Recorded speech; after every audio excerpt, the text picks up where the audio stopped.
So ayun mga kalingap, isang mapagpalang araw muli sa inyong lahat at gagawa tayo muli ng isa pang reaction at bago po yan ay huwag po natin kakalimutan suportahan si Kuya Bal Santos Matubang, Ate Edda Vlogs at si Kalingap Rob syempre po maraming salamat po sa inyo sa patuloy na suporta sa aking munting channel. Panoorin po muna natin itong maiksing video bago po natin bigyan ng isang maiksing reaction din. So let's go. Saka yung pag-aaral mo, suportahan ka namin. Salamat po. Yun yung pinaka pag-aaral. Tanong ka na kung sabi mo na kay Kuya Rob. Alin? May nag-ano daw sa kanya ano yan? Ipapasok din daw siya ng schoolar, libre na. Tapos sabi niya, kahit daw ngayon bibigyan na daw siya ng allowance. Sige, walang problema. Yung may-ari ng eskwelahan niya. Wow! Sabihin mo kay Kuya Rob mo. Sige, banggitin mo. Kakausapin pa lang po kami ni Erica. Sige, Silang dalawa. walang problema sa akin.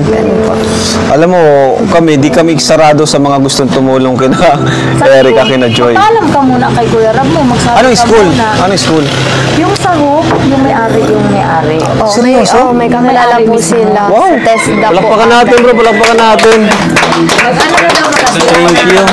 Magandang balita yan. Extra na daw sila. May sahod sila yata. 500 sila. Magandang balita yan kasi Sabi niya. Kasi sabi ko, magkaalam ko. para yung binibigay kong allowance, pwede nilang ibigay sa family nila, di ba? Pag college po yun. Tapos may nag-offer din po sa amin ng boarding house sa amin ni Erica pag Wow! Thank you. Sana all! Yung mismong may-ari ng Oo. pasukan nila. Dami tumutulong kina Joy, Erica, no? Pati kay Dara, madami rin. So, salamat Sana po. kasama na din nila si Dara. No? Oo, pero si Dara, bata pa naman si Dara. High school pa lang. Opo. Grabe. Silang dalawa niya. Miss mo na siguro yung dalawa. Miss mo na. Grabe yung samahan yung tatlo eh. Talagang di rin kayo mapaghiwalay. At pag nagkita kayo, talagang matutuwa ako kasi di ko akalain na magiging close talaga kayo. Hindi ko na-expect. Gusto ko lang kayong pagkitain. Kahit ako rin, nagtaka din ako kasi maldita ba gatong maigi. Hindi, kaluga. Galing ang makisama nito. Nay, magaling makisama. Nagulat din ako. Magaling siya makisama. Maingay lang. Maingay ba kasama? Di ang maganda man kay Joy, alam niya kung kailan siya magiging maingay, kung kailan siya magiging tahimik. Yun yung kumbaga professional siya. And yun, nagulat ako kasi naging close silang tatlo. Parating ang mabait na. Pero salamat dun sa napakagandang balita mula sa kanilang school, sa Hope. Tinatawagan siya nung paalan yun eh. Oo. Ano yun? Sabi ko Sayang. na, nagsabi ka na kay Kuya Rob mo, hindi pa daw. Nagsabi ka kay Kuya Rob mo, kung pwede. Pwede. Sobrang ganda ng bahay nila, Ayun, Joy. grabe mga kalingap, no? Talagang inuulan ng biyaya itong si Joy Diwata at saka si Erica.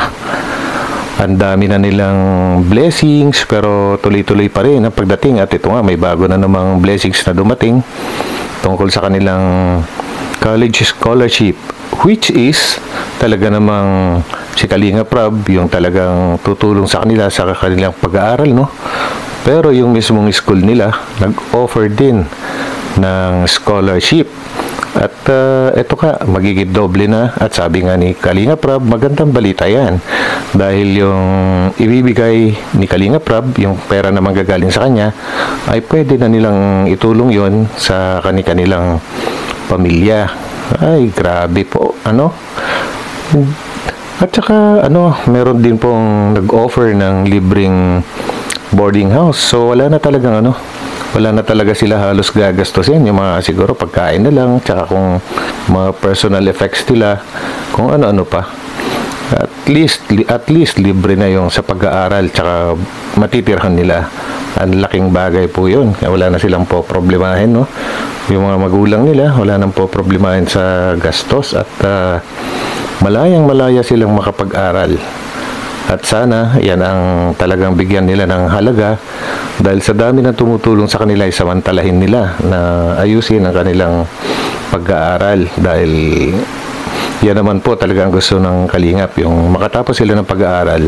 Yung mga pabahay, na lang yan parang dagdag na lang yan Pero yung pag-aaral po talaga yung ano, main concern ng Kalingap kasi para sa kanila talaga yon.